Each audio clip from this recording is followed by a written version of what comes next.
Hi friends, చింతపండు పులిహోర preparation చెప్తున్నాను friends. ముందుగా మనం రైస్ అయితే బాయిల్ చేసుకోవాలి. బాయిల్ చేసుకున్న రైస్‌లోనే కొద్దిగా పచ్చెనపప్పు కూడా వేసుకొని బాయిల్ చేసుకోవాలి. ఈ 2 కూడా కొద్దిగా ఉడికి పలుకుగా ఉన్నప్పుడే మనం స్ట్రెయిన్ చేసుకోవాలి. స్ట్రెయిన్ చేసుకున్న తర్వాత ఒక గిన్నెలోకి తీసుకోవాలి రైస్ అంతా. ఆ గిన్నెలోనే మనం పచ్చిమిరపకాయలు, అల్లం, కరివేపాకు కూడా వేసుకొని వాటిలన్నిటిని కూడా రైస్‌తో కొంచెం మనం ఇలాగ కప్పేసి ఉంచాలండి. ఉంచిన తర్వాత పైనుంచి ఆయిల్ అయితే వేసుకోవాలి. ఆయిల్ వేసుకున్న తర్వాత ఒక 5 మినిట్స్ స్టీమ్ పైనైతే పెట్టాలి.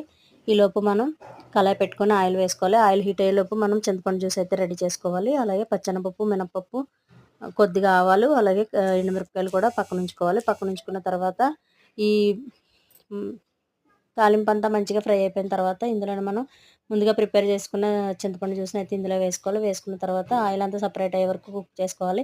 కుక్ చేసుకున్న తర్వాత ఈ మిశ్రమాన్ని అంతటిని కూడా రైస్‌లో వేసుకోవాలి. ఇందులోనే సాల్ట్ కూడా తగినంత వేసానండి ఆల్రెడీ.